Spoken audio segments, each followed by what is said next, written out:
I was told the Titans were a group where young heroes went to meet friends, but they're not.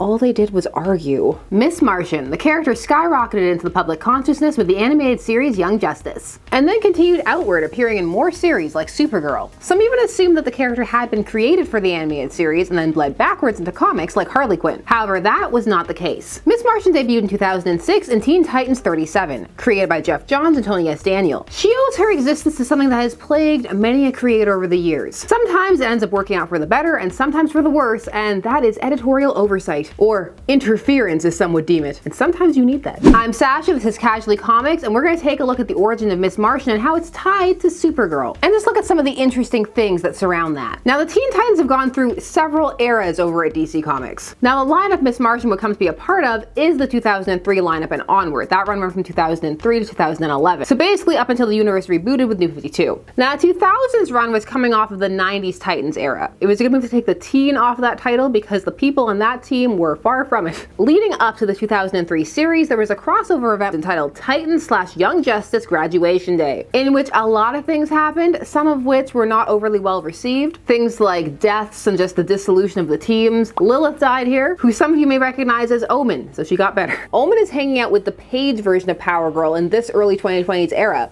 Time recording. This 3-issue mini also saw both teams of the Titans and Young Justice disband, and in their wake, a new Teen Titans would launch. And so also the creative teams would change for the new stuff going forward. Not everybody loved that. Now, while it would be a new lineup moving forward for the Teen Titans, there were some attempts at synergy with something else that was going on. And that was to try and have the relaunch line up, at least slightly, with the Teen Titans animated series, which was beginning in that era. This animated series was aired on Cartoon Network, many remember fondly. And it did a lot for getting the characters of the team and the team itself into a more mainstream eye. As mentioned, Jeff Johns would be at the head of this new period of the Teen Titans in the comic world. And Miss Martian wouldn't appear for a while. The roster would initially fold in the Young Justice members Superboy, now rebranded from his 90s edge to his just picking up a t-shirt and running with it era. Every video I have a word that is just the word of the video. This video it's era, apparently. It's just our counter at the bottom. There is also Wonder Girl, the Cassie Sandsmark version, because Dawn Ford was missing at the beginning of this period, and then she would come back later. There was Impulse, Bart Allen, who would then later rebrand himself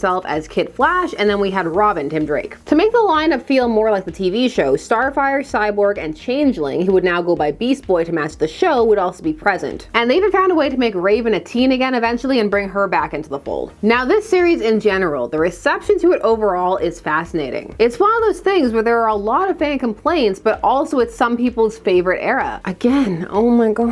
That's what I'm getting for my birthday, a thesaurus. Johns was very much given a decent amount of control within certain parameters and used it. So the tone of a lot of the characters changed. And going from the Young Justice characterizations to now the Teen Titans characterizations as presented by Johns could be a bit of whiplash inducing. There were also some retcons in this era introduced. It's actually home to one of my favorite retcons, even though mileage will vary. It's the retcon that Connor Kent is actually a clone of Superman and Lex Luthor together. It kind of introduced the idea that he's like their son into the fandom, and that has led to so much of a good time in the fandom space in some corners, the corners I hang out in. It works for me, but I can also understand why it's a change that not everyone can get behind because of its genesis and also just because changing established things, just cause. Why lay all of this out? Well, it's to show that Johns had a definite way that he wanted the series to go. Certain stories he wanted to tell and certain characters he wanted to use to do so. The team would have intense arcs in Infinite Crisis, and they would see significant shakeups during the, on this channel, infamous 1 year later period. The 1 year later storyline. That period in time where after Infinite Crisis, all of the books were set to jump forward a year inside their canons. And jumping forward a year could look very different depending upon the series. While in Nightwing, that meant Lady Nightwings and Tentacle monster Jason Todd. And in Supergirl, it meant brainwashed Supergirl and Ultraman hooking up in Kandor,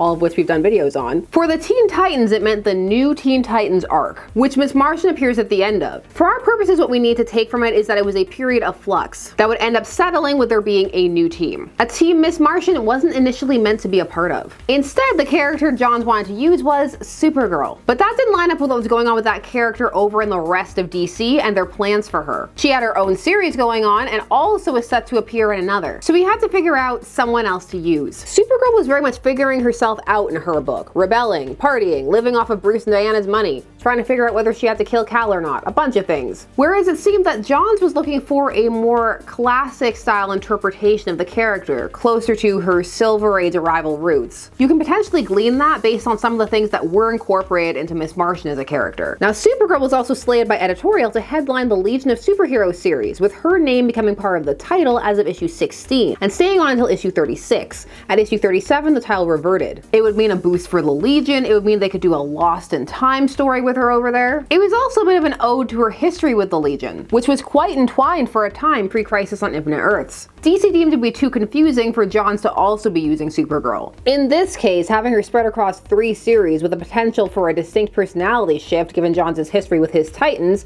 and how hard DC had worked to bring Supergirl, the original cousin of Kal version, back after years of the Linda Danvers and Matrix versions, it makes sense that they made this call. All of this led to Johns creating his own character. In a 2007 interview with Newsarama, he stated, "So we thought, oh, we'll just make up our own alien character. And if we would have made Supergirl up, maybe we would have made her up more like this. And we just came up with the idea. A hero with a mysterious background as a white Martian, but making her a very delicate character who got her feelings hurt really bad." Johns also made a lot of use of the gap year in his series. He used it as a period to see details that he needed. So if something needed to have happened that would be referenced, it would have happened in the gap year. And the characters would just treat it as if it was common knowledge. And you had Cyborg, who had been offline, as an audience stand-in to ask questions. This method has its pros and cons. This would allow Miss Martian to enter already kind of in progress. She was presented as already having a history with the Titans, and not the best one at that. In issue 37, we see her on some of the tapes being reviewed by the Titans, Cyborg specifically. And from that we get a basis of her personality. "Do not understand Earth's sense of humor. I thought Ravager would laugh waking up to a pie in the face. I saw them laugh on television. I was gonna tell them about me, but I think I need to wait. Ravager was awfully angry, but I bet you would understand. They say nice things about you.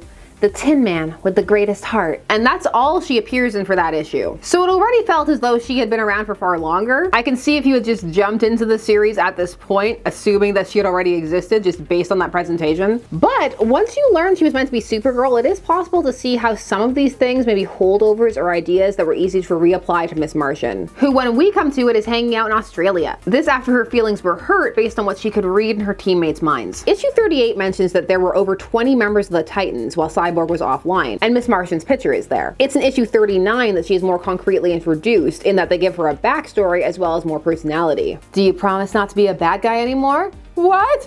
"I don't want you hurting any more Earth people. That wouldn't be nice." "Help me!" "Not until you promise. And you better mean it, because if you break your promise, I know where you live, silly. I'm a telepath." That's Megan Moore's. "You would have made a terrible mess." Dies of a heart attack anyway. She calls herself Miss Martian. "You sound like you don't like her." "I like her better than you." "Yeah, that's saying a lot." Megan Morse was born on Mars, like the Martian Manhunter. When the white Martians started decimating the green ones, her parents sent her in a rocket to the Vega system. Sound familiar? After she heard there was another green Martian who survived the white Martians' attack, she showed up on Earth and she stayed. Look at that last panel. It looks like it's a full-on converted Supergirl panel. Already you should be able to see some of the similarities, launched off in our rocket. The character's name, Megan Morse, was an homage to one of Johns' friends, former Marvel Comics editor and Wizard staff writer, Ben Morse. It was to his girlfriend at the time, then wife. Morse stated in a blog post in 2006, yes, I found the post. On the way back. Put things on the way back, people. Yep, my girlfriend's name is Megan. No, we're not married yet. The alliteration just worked. And Jeff told her when we were all out to dinner last March that he'd name a character after her. He's been sending her stuff all through the process, from scripts, sketches, etc. The one thing neither of us told her was that she would turn out to be a white Martian on the last page. She freaked out when she read that and told me, "Tell Jeff to change that." Fun fact, as a lot of people know, Megan actually showed up as Megan Sherlock in an issue of JSA. So there's two of her running around the DCU. It is interesting to play the parallel game between Supergirl and Miss Martian. Once one is aware that they were using some of the classic Supergirl as a base, both from dead worlds, both sent off by their families in order to survive, both outsiders trying to learn Earth's ways, both seemingly bubbly and happy personalities, both with a superhero they can be tied to on Earth. But the differences that are there are going to help differentiate Miss Martian right away. Being telepathic and there being ethics questions around that helped to take her in a different direction, as did the white Martian, green Martian dynamic, even though they reveal it very early in the comics. She also has this wish for the Titans to get along. Stop fighting. "I broke the rules when I allowed myself to become friends with you, Rose. I was warned about humans. They lie and cheat and betray. That's why I left the Titans. I was told the Titans were a group where young heroes went to meet friends. but they're not. All they did was argue. She added a new dynamic to the team and ended up becoming a decently popular character, and that was cemented when she made the leap into adaptation. A lot of the beasts that they play with for her in Young Justice draw back to her earlier adventures, or information about her backstory from that, say it with me now, era of the Titans. Young Justice does add more to it or flesh it out. The way that it presents it gives it a bit more space to breathe, especially the White Martian, Green Martian dynamic, her insecurities and the like. You really get to get deep inside of her in Young Justice, even in season 1. And of course, Young Justice, the series, is working from many of its own plot elements, so some things are unique to that series. However, at the core, she's still very much modeled off of this version from the comics. By the time she appears in the Supergirl series itself, she doesn't feel like a derivative of that character and can stand beside her, and it doesn't feel like you're just watching the discount Supergirl version or anything like that. We have Supergirl at home. By this point, time of recording, Miss Martian is now a fully recognized character in her own right, who is likely to keep appearing in the future. How prominently, of course, remains to be seen, both outside of comics and within. They say that necessity is the mother of invention, and when it comes to Miss Martian, taking the Supergirl base and tweaking it rather than going right back to square one really worked out for both the story and the characters. Miss Martian isn't the first character to be associated with the Martian Manhunter, John Jones. Never forget Tom Jones, but that is a story for another time. For now, I want to hear from you. What do you think about Miss Martian? Do you have a favorite storyline with her? Did you know this about her origin? Do you think that the Titans series would have worked with Supergirl? What other times can you think of where editorial mandates actually helped out? Thoughts? I want a lot of them. Put them down below. I know you have them. I can't wait to read them down below. While you're down there, please do all the YouTube things. Like, share, comment, subscribe, and hit the bell notification so that you never miss a vid. Thanks so much for taking some time out of your day spent discussing comics with me. I always appreciate it, and I will see you again soon. Bye-bye.